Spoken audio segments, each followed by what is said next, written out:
آج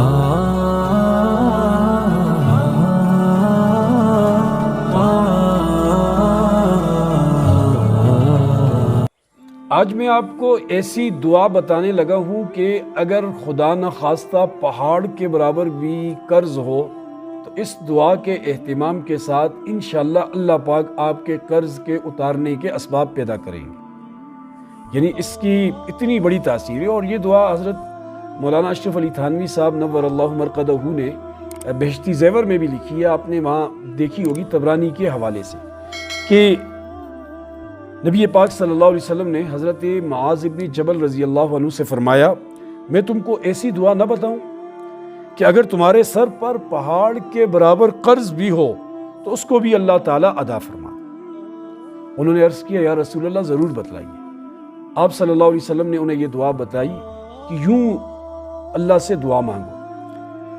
اللہم مالک الملک تؤتی الملک من تشاء وتنزع الملک ممن تشاء وتعز من تشاء وتذل من تشاء بیدک الخیر انک علی کل شیء قدیر، رحمان الدنیا والآخرہ ورحیمہما تعطیہما من تشاء یا تعطیہما من تشاء وتمنع منہما من تشاء من تشاء ارحمنی رحمتاً تغنینی بہا عن رحمت من سوا۔